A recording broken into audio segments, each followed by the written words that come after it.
नाज़रीन, अगले 48 घंटे जंग के हवाले से क्रूशल होने जा रहे हैं। प्यूटन चाइना पहुंच रहे हैं और ट्रंप जो है वो इस मीटिंग का इंतजार कर रहा होगा कि इस मीटिंग की आउटकम जो वो क्या आती है। उसके बाद अमेरिका और इजराइल जो वो ईरान पर हमला कर सकते हैं। ट्रंप जो वो सिचुएशन रूम में एक और मीटिंग करने जा रहा है, सिचुएशन रूम जहां पर जंगों से मुतालिक जो वो सारे फैसले किए जाते हैं। और साथ ट्रंप जो है वो डिफरेंट स्टेटमेंट जारी कर रहा है, डिफरेंट पिक्चर जो है वो पोस्ट कर रहा है, जो कि तमाम की तमाम ये इंडिकेट कर रही हैं और बाकी जो मीडिया रिपोर्ट्स हैं वो ये इंडिकेट कर रही हैं कि अमेरिका और इजराइल जब वो हमला करने जा रहे हैं। एक ताज़ा तरीन जो पिक्चर ट्रंप ने पोस्ट की उसमें ये देखा जा सकता है कि मिडिल ईस्ट का मैप है, उस पूरे मैप के ऊपर जो अमेरिकन फ्लैग है वो उसको अपने साए में लिए हुए, यानी ट्रंप ने ये पोस्ट किया कि जैसे पूरा मिडिल ईस्ट जो है वो अमेरिका के कंट्रोल में है। फिर तमाम तरफ से जो एरोज हैं वो पॉइंट कर रहे हैं टूवर्ड्स ईरान, यानी सऊदी अरेबिया से एरो जा रहा है, यूएई से एरो जा रहा है, इराक से एरो जा रहा है, अजरबैजान से जा रहा है। यानी वो बताना चाह रहा है कि सब तरफ से ईरान पर जब वो जो हमला है वो होगा, सब तरफ से। ये उसने अपनी पिक्चर के अंदर जो है वो दिखाया है। कल जो उसकी एक और पिक्चर आई थी जिसको हमने डिस्कस किया था, जिसमें उसने कहा कि इट वॉज काम बिफोर स्टॉर्म, ये तूफान से पहले खामोशी थी। यानी उसमें वॉज का लफ्ज उसने इस्तेमाल किया कि जैसे ये खामोशी अब गुजर चुकी है और तूफान आ चुका है, तूफान आ चुका है, खामोशी का दौर जब वो गुजर गया है। तो उसमें एयरफोर्स दिखाई गई है, वॉरशिप जब वो दिखाए गए हैं वो सारा। तो इसके अलावा स्टेटमेंट्स भी उसकी इसी नौयत की हैं कि हमला करने जा रहे हैं, टाइम बहुत थोड़ा है, ये वो सारा। तो एक बात मैं आपको बताऊं और उसको हम आगे चलकर डिस्कस करेंगे कि ये एक और एडवेंचर जो अमेरिका करने जा रहा है, ट्रंप इंतजामिया करने जा रही है, इससे अमेरिकन डिक्लाइन में और इजाफा होगा। आपने इस डिक्लाइन को जो चाइना का विजिट हुआ है उसमें बाकायदा तौर पर देखा है। चाइना के इस दौरे को अभी अमेरिकन जो एक्सपर्ट्स हैं और अमेरिकन डिप्लोमेट्स हैं वो इसको इंटरप्रेट कर रहे हैं कि ये प्रेसिडेंट शी ने क्या मैसेज दिया। यानी जिस वक्त उन्होंने 300 साल दरख्त दिखाए उस वक्त इनको समझ ही नहीं आई, ट्रंप को समझ नहीं आई कि प्रेसिडेंट शी जब मुझे बता रहा क्या चाह रहा है। ट्रंप इसी पे बड़ा खुश हो रहा था, वो प्रेसिडेंट शी जब वो मुझे अपने कंपाउंड में ले आया और मुझे ये अपने दरख्त दिखा रहा है, और उस पर वो सवाल भी यही पूछ रहा था क्या आप किसी और को भी लेकर आते हैं या ये स्पेशल ट्रीटमेंट जब वो मुझे दे रहे हैं। अच्छा, फिर आप इनकी ये सूरत हाल ये देखें कि सारी जंगें उसका मकसद चाइना को कंटेन करना है। ईरान पर हमले से पहले कह रहे हैं कि ईरान चाइना को ऑयल बंद करे, और फिर चाइना से ये तवक्को रखते हैं कि वो बड़ा जना लव लेटर जब वो आगे से इनको भेजे। तो वो इसी बात पर खुश हो रहे थे। तो आपने इस डिक्लाइन को इस दौरे में देखा है। चाइना ने बताया कि उन्होंने जहां पहुंचना था वो पहुंच चुके हैं, वो एक राइजिंग ग्लोबल पावर नहीं है बल्कि वो राइज कर चुके हैं। ये उन्होंने इस दौरे के साथ बिल्कुल क्लियरली मैसेज दिया है। और आप जरा कमाल देखिए आप कि जिस तरह से चाइना ट्रंप की साइकी के साथ खेला है। ट्रंप को क्या पसंद है? प्रोटोकॉल, अच्छी अच्छी बातें, ठीक है ना, मेरी अजमत। चाइना ने वो सारा किया, अच्छा प्रोटोकॉल, स्टेट लेवल का दौरा, स्टेट लेवल का इशाया, अच्छी बातें, ठीक है। लेकिन सॉलिड क्या दिया? कोई सब्सटेंस में कुछ अचीव किया क्या? ट्रेड में क्या? ईरान के हवाले से क्या? रेयर अर्थ मिनरल्स के हवाले से, बोइंग खरीदने के हवाले से, मतलब कुछ भी एक सब्सटेंस ट्रंप हासिल नहीं कर सका। तो चाइना ने यानी कि उसकी जिस 100% एक्यूरेसी के साथ उसकी साइकी के साथ खेला है, ये अभी वो समझ रहे हैं कि ये चाइना ने उनके साथ क्या तालियां, प्रोटोकॉल, अच्छी बातें, दिया कुछ भी नहीं। तो ईरान जो है वो उस वक्त तैयार है, ठीक है ना। और ईरान ने ये कहा है कि हम गल्फ ऑफ ओमान को कब्रिस्तान बना देंगे। Gulf of Oman graveyard बनेगा वॉरशिप्स का। ये आज उनकी बात जब वो सामने आ रही है, और वहां पर ये असेस किया जा रहा है कि हमला किस नौयत का होगा। वो ये जानते हैं हमला होने जा रहा है। एंड ये अप्रैल की रिपोर्ट्स भी हमने आपके साथ शेयर की थी जिसमें ईरानी ऑफिशियल ये कह रहे थे कि उनको कोई एतबार नहीं है, एंड उनको यही लगता है कि इस प्रोसेस के इख्तिताम पर भी कोई एग्रीमेंट नहीं होगा, बल्कि 2 मरतबा जैसे पहले हो चुका है, इस प्रोसेस के इख्तिताम पर भी एक हमला ही उन पर होगा और उनको डिसीव किया जा रहा है, इसलिए वो हर लिहाज से तैयार है। तो वो ये असेस कर रहे हैं कि इसमें असैसिनेशन शामिल हो सकती हैं, इसमें आइलैंड्स पर अटैक और कब्जा शामिल हो सकता है, जमीनी अटैक उसमें शामिल हो सकता है। यानी वो सारे सिनेरियोज को असेस कर रहे हैं, कहां से हमला होगा, किस नौयत का हमला होगा और हमारा जवाब कैसे होगा। ये ईरान में जब वो तैयारी है। और बाबुल मंदब भी इस बार जब बंद हो सकता है। और ईरान ने एक और वार्निंग जारी की है। ईरान ने कहा है कि रीजन में बहुत बड़े जो फॉल्स फ्लैग ऑपरेशंस हैं वो हो सकते हैं और उसका इल्जाम जो है वो ईरान के ऊपर डाला जाएगा। अभी आप देखें जो पावर प्लांट पे अटैक, सॉरी उसके न्यूक्लियर प्लांट के ऊपर अटैक हुआ यूएई में, तो उसका कोई सबूत अभी तो नहीं आया कि वो ईरान ने अटैक किया है। और हमें यह पता है कि इराक में 2 इजरायली बेसेस काम कर रही थी, तो क्या पता ये हमला इराक से आया हो, वहीं इनकी कोई और फैसिलिटी मौजूद हो। इस समय में एक ड्रोन लॉन्च करना कौन सा मुश्किल काम है, कौन सा मुश्किल काम है इसराइल के लिए कोई ड्रोन लॉन्च करना। तो ईरान ने फॉल्स फ्लैग की वार्निंग जब जारी की है तमाम रीजनल कंट्रीज को कि कोई भी ऐसा वाकया करके उसको ईरान के ऊपर जब डाला जा सकता है। और उधर क्यूबा के फॉरेन मिनिस्टर ने वार्न किया है कि अमेरिका एक प्रॉपर जस्टिफिकेशन घड़ रहा है ताकि क्यूबा पर जो वो मिलिट्री अटैक किया जा सके। सो क्यूबा निशाने पर आ चुका है, क्यूबा की जंग छिड़ चुकी है, सिर्फ एक जो काइनेटिक जो एक्शन है वो देखना बाकी है। अमूमी तौर पर हम ये समझते हैं कि जब काइनेटिक अटैक होता है, यानी जब बमबारी होती है, ये वो चीजें होती है, तो हम उसको जंग डिक्लेयर करते हैं। नहीं, ये जंग ही है जिसमें क्यूबा इस वक्त जा चुका है, ये जंग ही है जिससे ईरान इस वक्त गुजर रहा। ये काइनेटिक अटैक तो आप पूरा साल नहीं कर सकते, वो चंद दिनों का ही होता है, क्योंकि किसी के पास इतने बॉम्ब्स नहीं है कि वो साला साल फेंकता रहे। तो इसलिए वो काइनेटिक अटैक 10, 12, 15 दिनों का होगा। तो ईरान असल में हालत जंग में ही है, वो कई फ्रंट्स के ऊपर लड़ रहा है ऑलरेडी।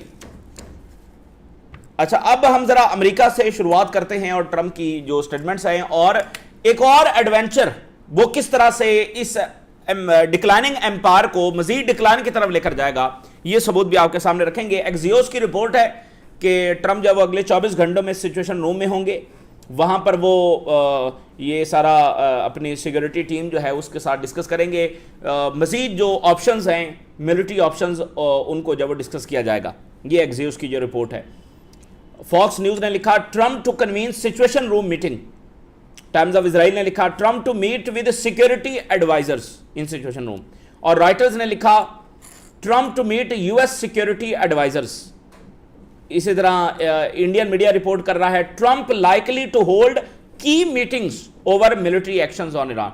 एक से ज्यादा मीटिंग्स जब ट्रंप करने जा रहे हैं ईरान पर हमला करने के हवाले से। फिर ट्रंप ने कहा कि clock is ticking, Trump warns Iran to act fast और फेस कॉन्सिक्वेंसेस। टाइम बहुत थोड़ा रह गया है, क्लॉक टिक टिक टिक जो है वो कर रहा है, टाइम बहुत थोड़ा है, ईरान फौरी तौर पर डील एक्सेप्ट करे वगरना बड़े कॉन्सिक्वेंसेस होंगे। यानी ट्रंप एक ऐसा बयानिया बना रहा है कि जैसे ये ईरान है जो डील में रुकावट है, टाइम तुम्हारे पास बड़ा थोड़ा है।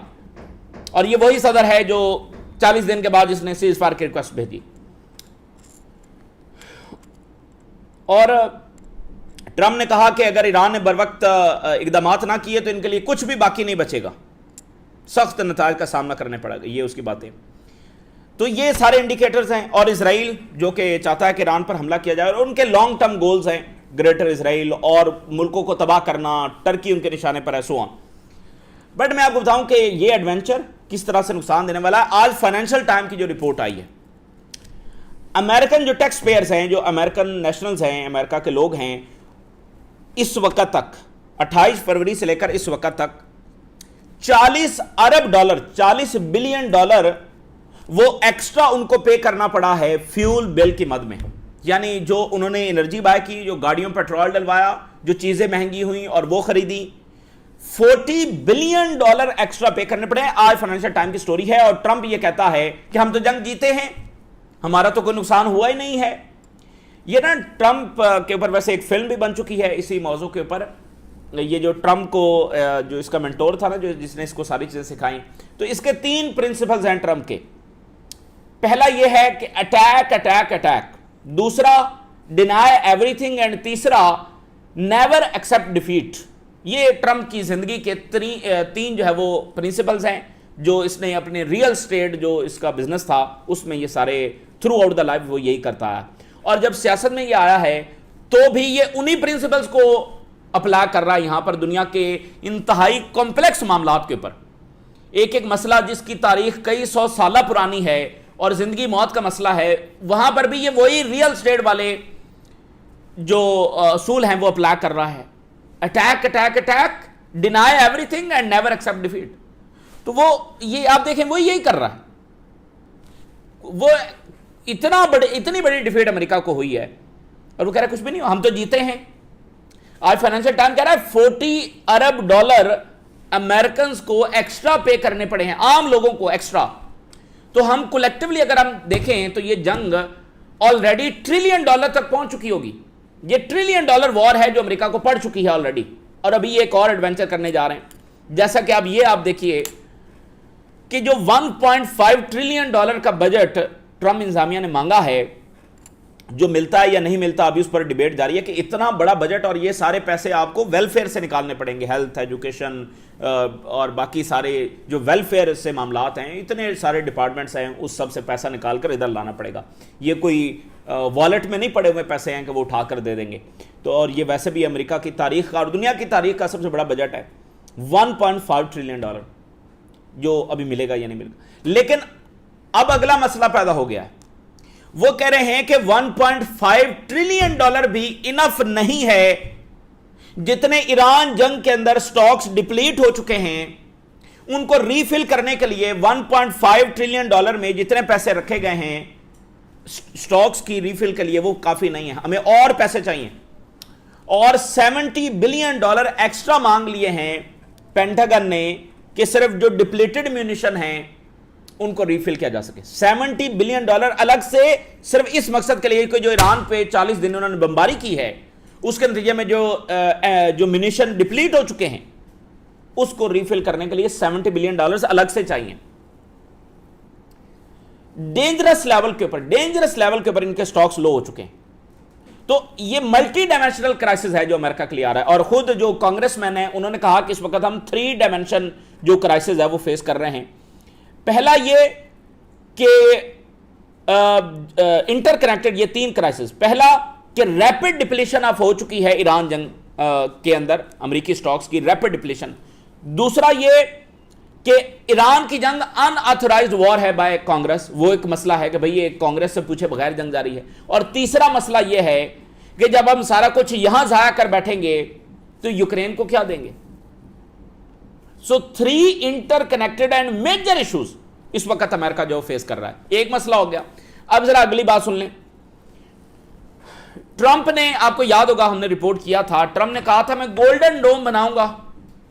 अच्छा, चूंकि ये एम्परर लाइक अपने आप को वो समझता है ना, तो आप देखेंगे व्हाइट हाउस में भी इसने बहुत सारा गोल्ड जो है उससे वो सारे डेकोरेशन करवाई है। तो गोल्डन डोम उसका फ्यू $100 बिलियन जो वो बजट था, जो कि बहुत ज्यादा, कई $100 बिलियन। अब उसकी कॉस्ट जो है वो बढ़ते बढ़ते $1.2 ट्रिलियन पहुंच चुकी है। इसको बनाने के लिए $1.2 ट्रिलियन चाहिए, यानी $1.5 ट्रिलियन वो अलग बजट है जो उधर देना है, पूरे साल का जो बजट होता है। इस सिर्फ गोल्डन डोम के लिए $1.2 ट्रिलियन चाहिए। डिप्लीटेड म्यूनिशन के लिए अलग से पैसे चाहिए। तो वो जो पेंटागन कहता है ना कि $25 बिलियन का हमारा नुकसान हुआ है, वो भाई 25 का कैसे है? वो जो असलहा बना हुआ था वो इस्तेमाल हुआ, तो उसको दोबारा बनाने की जो कॉस्ट है वो भी तो इसी जंग में इंक्लूड होगी ना, कि आपने इस जंग में जो चीज इस्तेमाल की है उसको दोबारा बनाने के लिए जो पैसे चाहिए वो भी तो इसी जंग के बिल में काउंट होंगे। तो अब $1.2 ट्रिलियन कहां से आएंगे गोल्डन डोम बनाने के लिए? इसके लिए 7,800 सैटेलाइट्स चाहिए। 7,800 सैटेलाइट्स जो वो डिप्लॉय करना पड़ेंगे। और एक्सपर्ट्स के मुताबिक ये गोल्डन डोम बन गया $1.2 ट्रिलियन लगा के, फिर भी 100% गारंटी नहीं है कि यह आने वाला हर मिसाइल रोक लेगा। Failure, total failure. ना $1.5 ट्रिलियन कोई आसान बजट है, इसका तो छोड़ ही देना कि गोल्डन डोम के लिए $1.2 ट्रिलियन कहीं से आएंगे। ऊपर से अमेरिका जो है वो दुनिया का सबसे बड़ा मकरूज मुल्क, और आम लोग सिर्फ $40 बिलियन जो हैं वो एनर्जी मद में एक्स्ट्रा पे कर चुके हैं। और आपको याद है कि ट्रंप ने यह भी कहा था कि इसने ऑर्डर किया था कि सबसे बड़ा एयरक्राफ्ट कैरियर बनाओ, जो ट्रम्प के नाम के ऊपर होगा और ये दुनिया का सबसे बड़ा एयरक्राफ्ट करियर होगा फलां फलां। अब वो करियर कहां से बनेगा, एयरक्राफ्ट करियर कहां से बनेगा? और वैसे भी जो एयरक्राफ्ट करियर का ज़माना है वो ख़त्म हो रहा है। इस जंग ने वो सारा उसको भी बेनकाब कर दिया कि ये तो किसी काम के नहीं है। ठीक है, ये हम जो क्राइसिस है और जो डिक्लाइन है उसको हम बयान कर रहे हैं, और इस तरह की मल्टीपल और चीज़ें भी हैं। उधर जो अमेरिकी एनवॉय है वो ग्रीनलैंड पहुंच गया है, जिससे डेनमार्क के साथ और यूरोप के साथ टेंशन और बढ़ रही है कि अमेरिका तो एक्सपैंड कर रहा है वहां पर, अपनी नज़रें जमाए हुए है। आज उनका एनवॉय वहां पर पहुंच गया है, लेकिन यूरोप जो है वो ईरान को तबाह करने में और ओआईसी को तबाह करने में और फ़लस्तीनियों के ऊपर जुल्म करने में वो खामोश है और मुतहद है। अब ये दुनिया की हालत देखिए, अगर ये जंग दोबारा होने जा रही है। ऑयल प्राइसेस आज जो है वो 2 हफ्तों की बुलंद तरीन सतह पर चली गई हैं, यानी 2 हफ्ते वो ज़रा नीचे रही हैं, आज वो सबसे ऊपर चली गई हैं, 110 को भी क्रॉस कर गई हैं। जो यूएई के न्यूक्लियर प्लांट पर अटैक हुआ है, एक वेस्टर्न कॉलोनियल प्रोजेक्ट आज पूरी दुनिया के लिए खतरा बन चुका है, और न्यूक्लियर के लिए न्यूक्लियर वो इस्तेमाल कर सकता है। और जो ग्लोबल फर्म्स हैं, ग्लोबल जो कंपनीज हैं, वो $25 बिलियन का खसारा बर्दाश्त कर रही हैं। उनको ऑलरेडी $25 अरब का नुकसान हो चुका है। आप जरा अंदाजा करें कितने मुल्कों का ये बजट बनता है, $25 अरब। ये सिर्फ 279 कंपनीज हैं ग्लोबल जिनको इतना खसारा हो चुका है। वो लोगों को फारिग कर रही हैं, प्रोडक्शन रिड्यूस कर रही हैं, कितने लोगों की नौकरी ऐसे जाएंगी, और ये एक एक मुल्क के अंदर क्राइसिस आएगा। और इस रिपोर्ट में ये बताया गया है कि impact has yet to appear in most corporate earning. अभी जो असल क्राइसिस है वो आना है, इतना बड़ा क्राइसिस है वो आ चुका है। $25 अरब कंपनीज को नुकसान हो गया।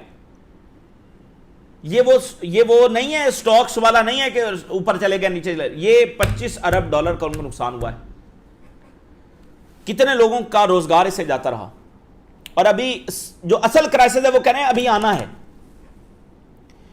तो बात यह है कि जिस लेवल की इंप्यूनिटी, जिस लेवल की इजाजत इस एंटिटी को दी हुई है इसके क्राइम्स करने के लिए, और दुनिया ने अपने आंख और कान बंद कर रखे हैं, दुनिया इस चीज को समझने से कासर है कि यही वो चीज है, यही गड़बड़ है, यही मसला है, यही बॉटम लाइन प्रॉब्लम है कि इस एंटिटी की वो इंप्यूनिटी खत्म की जाए, दुनिया के मसाइल हल हो जाएंगे। आज आप देख रहे हैं, अब ये तजियों की बात नहीं है, अब ये कोई कॉन्स्पिरेसी थ्योरी नहीं है कि this entity is a global security threat. आज इन्होंने क्या किया है, वो जो ग्लोबल समुद्र फ्लोटिला आ रहा था, जिसकी 20 कश्तियों को इन्होंने ऑलरेडी अटैक कर लिया था, बाकी कश्तियां आ रही थी, वो तुर्की से गजा की तरफ आ रही थी, आज इन्होंने उस पर भी अटैक कर लिया है, उसको भी अपने कब्जे में लिया है। और जो एक्टिविस्ट मौजूद थे उनके साथ बहुत गैर इंसानी सलूक जब वो किया जा रहा है। दुनिया खामोश है। तो दुनिया ये नहीं समझ पा रही कि यही गड़बड़ है। आप एक एंटिटी की इतनी बड़ी बदमाशी, इतने बड़े क्राइम्स, जेनोसाइड, उस पर आंखें बंद करके बैठे हुए हैं। यही वो वायलेंस है जो दुनिया में बड़ी जंगों को जन्म दे रहा है। गजा की जेनोसाइड पर खामोशी इख्तियार करना, यही वो गड़बड़ है कि आज अब ग्लोबल वॉर के दहाने पर खड़े हैं। क्योंकि जब आप इतने बड़े वायलेंस को अलाउ कर देते हैं तो फिर आप कैसे तवक्को रखते हैं कि उसके नतीजे में अमन ही आएगा। क्या आज वो जंग जिसका नुकसान आप मशरिक से लेकर मगरिब तक देख रहे हैं, किसी के इतने $100 बिलियन गए, किसी का इतना नुकसान हो गया, न्यूक्लियर वॉर का खतरा अलग से है, इसके पीछे क्या रीजंस हैं?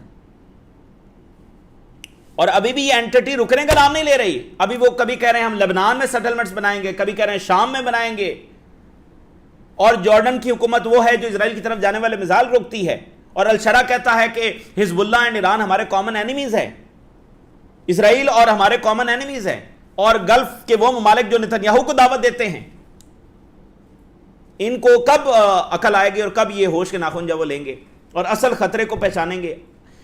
क्या ये कल की बात से नहीं समझे कि इजराइल इनको कह रहा है कि जाके ईरान के आइलैंड्स पर कब्जा कर लो? जमीनी जंग में हजारों फौजी मारे जा सकते हैं और इजराइल कह रहा है कि जाओ और कब्जा कर लो। इजराइल खुद और अमेरिका खुद जाकर कब्जा क्यों नहीं कर लेते? बहरहाल अब ये एक बड़ी ही हसास सूरत हाल है। और ईरान ने कहा है कि sea of Oman becomes your graveyard, हम तुम्हारे जंगी जहाज़ों का ये कब्रिस्तान बना देंगे। और उन्होंने एक गल्फ मुल्क की तरफ इशारा करते हुए कहा कि नेतन्याहू जो है वो एक दो मुल्कों को अपने साथ मिलाकर ट्रंप को ये मैसेज देना चाहता है कि देखो ये तो रीजन के मुल्क भी चाहते हैं कि ईरान पर हमला हो, तो इसलिए वो ट्रंप को कन्विंस कर रहा है कि हर सूरत हमला ईरान पर करना ही चाहिए। और उन्होंने कहा कि हम एक तो नेवल ब्लॉकेड तोड़ने जा रहे हैं और हमारी आर्म्ड फोर्सेज जब इसकी तैयारी कर रही हैं। और पता ये चला है कि जो नफ्ताली बेनेट है, जो कि फॉर्मर प्राइम मिनिस्टर है और अभी वो इलेक्शन लड़ रहा है, जिसने कहा है कि टर्की इज न्यू ईरान, यानी टर्की अब हमारा अगला निशाना है, वो यूएई का दौरा करने जा रहा है, पब्लिक विजिट करने जा रहा है। और यूएई के फॉरेन मिनिस्टर ने कहा है कि UAE has right to respond to attack on nuclear plant, ये उन्होंने बात की। ईरान ने कहा है कि बहुत सारे फॉल्स फ्लैग ऑपरेशंस जो कि ज़ायनिस्ट एंटिटी करेगी और वो हमारे ऊपर डाल दिए जाएंगे, तो उन्होंने वार्न किया है तमाम रियासतों को कि वो इस ट्रैप का शिकार ना हो। तो ये जो न्यूक्लियर प्लांट है मे बी एक फॉल्स फ्लैग ऑपरेशन हो। और ईरान के फॉरेन मिनिस्टर का टर्की के फॉरेन मिनिस्टर के साथ रब्ता हुआ है, जो ईरान के स्पीकर हैं, जिनको अब चाइना का special envoy affairs, China affairs का स्पेशल एनवॉय बनाया गया। उनकी पाकिस्तान के जो इंटीरियर मिनिस्टर के साथ मुलाकात हुई, उसमें ईरानी स्पीकर ने कहा कि अमेरिकी प्रेजेंस जो है वो इस रीजन में असल मसले की जड़ है, और ये इस वक्त जो है वो दुनिया ने देख भी लिया है और रीजन ने भी देख लिया। एक बड़ी ही इंटरेस्टिंग तब्दीली जो वेस्ट के अंदर आ रही है, स्लो प्रोसेस है लेकिन आ रही है, और वो वन ऑफ द डायमेंशन में हम हॉलीवुड की बात करेंगे। हॉलीवुड के अंदर मुकम्मल इनका कंट्रोल है, कोई फ़लस्तीन के हवाले से बात नहीं कर सकता। लेकिन आज जो स्पेनिश ऑस्कर विनिंग एक्टर हैं, उन्होंने कहा कि Gaza narrative no longer as controlled in Hollywood, जैसे ये कंट्रोल था अब वो कंट्रोल इनका खत्म हो रहा है। उन्होंने कहा कि मैंने फ़लस्तीन के हवाले से बात की, जो भी कोई फ़लस्तीन के हवाले से बात करता है उसको दोबारा कोई प्रोजेक्ट नहीं मिलता, कोई फिल्म नहीं मिलती। लेकिन उन्होंने कहा कि मुझे फिल्म्स भी मिल रही हैं, प्रोजेक्ट्स भी मिल रहे हैं, और ये इस बात का जीता जागता सबूत है कि इनका अब वो कंट्रोल नहीं रहा, वगरना करियर्स खत्म हो जाते थे जो फ़लस्तीन के हक में बात करता था। एक और बड़ी इंटरेस्टिंग तब्दीली हुई है, एक बड़ी डेवलपमेंट हुई है, और वो काबिल तवज्जो है। मेन स्ट्रीम मीडिया पर इसको नहीं सुनेंगे, लेकिन ये बड़ी ही काबिल तवज्जो बात। स्कॉटलैंड का जो चर्च है, उसने आज फॉर्मल माफी मांगी है कि उनका जो रोल रहा है स्लेवरी के अंदर, कॉलोनियल जो इरा था पिछले 400-500 साल का, जिसका आखिरी कॉलोनियल प्रोजेक्ट आप फलस्तीन देख रहे हैं, तो इस कई सौ साल कॉलोनियल दौर में चर्च ने जो हिस्सा डाला है, फ्यू मेंबर्स ऑफ चर्च ने over the period of time, इस पर स्कॉटलैंड के चर्च ने ऑफिशियल माफी मांगी है। ये बहुत बड़ा वाकया है, फर्स्ट टाइम ऐसा कहीं हुआ है किसी चर्च के अंदर, और स्कॉटलैंड की हम बात कर रहे हैं। उन्होंने बताया कि कैसे हमारे कुछ मेंबर जो है वो through the period of time ऐसे आर्ग्यूमेंट्स देते रहे हैं कि ये स्लेवरी जायज़ है, ऐसे रिलीजियस आर्ग्यूमेंट्स जो वो देते रहे हैं कि स्लेवरी जो वो जायज़ है। और ये बात देखिए, उन्होंने काफ़ी लंबी चौड़ी स्टेटमेंट है, लेकिन मैं जो एक दो बातें, उन्होंने क्या बात की, उन्होंने कहा कि ये जो स्लेवरी का स्ट्रक्चर था उसके कॉन्सिक्वेंसेस हम आज भी देख रहे हैं इन इक्वालिटीज की सूरत में, ठीक है ना। ये स्ट्रक्चरल कॉन्सिक्वेंसेस थे जो आज भी हम देख रहे हैं, जो आज भी हमारे इर्द गिर्द इनको हम देख सकते हैं कि आज भी वो जो इन इक्वालिटीज हैं वो इसी की वजह से हैं। और जो स्कॉटलैंड के बड़े सिटीज़ हैं, ग्लासगो, एडनबर्ग, इनकी जो तरक्की हुई है, ये जो स्लेव्ड लेबर थी वो टोबैको, शुगर और कॉटन प्रोड्यूस करती थी, जिससे इनके शहर तरक्की की। तो ये जो आपको ये इंपीरियल पावर जो है इनकी आपको इतनी खुशहाली और तरक्की नजर आती है, तो असल में ये पूरी दुनिया की लूट मार है जो इन्होंने करके ये सारी तरक्की की है। अब जो बात मैं करना चाह रहा हूं कि अफ्रीका में और लैटिन अमेरिका में एक गवर्नमेंट्स की सतह पर एक तहरीक आगे बढ़ रही है, और उसमें वो ये मुतालबा कर रहे हैं कि ये जो कॉलोनियल पावर्स हैं, एक तो ऑफिशियल माफी मांगे, जो कई सौ साल इन्होंने मजालिम किए हैं और हमारे लोगों को गुलाम बनाया और वसाइल लूटे। दूसरा, हमें रेपरेशंस दें कि जो हमारे वसाइल ये लूट कर लेकर गए उसके रेपरेशंस दें। ये गवर्नमेंट की सतह पर एक तहरीक जो है वो आगे ऐसा ऐसा बढ़ रही है। और आप देखें तो उसका सबसे पहला इजहार तो फलस्तीन के मामले पर होना चाहिए, क्योंकि वो तो हिस्ट्री की बातें हैं, ये तो वो चीज है जो आज हो रही है। ये वही कॉलोनियल प्रोजेक्ट है, ये तो आज हमारी आंखों के सामने हो रहा है। तो बहरहाल एक ना एक दिन जब वो इंसाफ होकर रहेगा। और वेस्ट में भी पिछले दिनों स्पेन के गालबन फॉरेन मिनिस्टर ने ऑफिशियल माफी मांगी थी लैटिन अमेरिका के मुल्कों से। आपको पता है ये जो कोलंबस गया था, जिसमें आप कहते हैं कि अमेरिका दरियाफ्त हुआ, हालांकि वो हिस्ट्री भी पढ़ने वाली है। अमेरिका में ऑलरेडी बरआज़म अमेरिका में लोग रहते थे, ठीक है, ये कोई वो वीरान नहीं था कि जैसे पढ़ाया जाता है हिस्ट्री में। सो ये कोलंबस कहां से गया था? कोलंबस स्पेन ही से गया था। उसको स्पेन के जो किंग हैं उन्होंने ही फंड किया था कि आप वहां पर जब जाएं। तो स्पेन के फॉरेन मिनिस्टर ने लैटिन अमेरिका के जो मालिक हैं उनसे बाकायदा माफ़ी मांगी थी कि जो कुछ हुआ, ठीक है। तो ये बड़ी इंटरेस्टिंग चीज़ है जो हो रही है, लेकिन अभी ये बहुत स्लो प्रोसेस है। लेकिन एक ऐसी मिसालें जो पहले एग्जिस्ट नहीं करती थी, यानी इधर एक मोमेंटम है और एक कंसेंसस है, ये मुतहद हो रहे हैं, और उधर एक कहीं ना कहीं ज़मीर के आखिरी कोने में कहीं एक एहसास है जो पैदा हो रहा है कि ये हमसे बहुत बड़ी ज़्यादती हुई है, बहुत बड़ा जुल्म हुआ है, और उसका इजहार सबसे पहले तो फ़लस्तीन में करने की ज़रूरत है। तो ये ताज़ा तरीन डेवलपमेंट्स है जो हमने आपके साथ शेयर किया। हमने राज़ लगा करें, इजाज़त दीजिए, अल्लाह हाफ़िज़।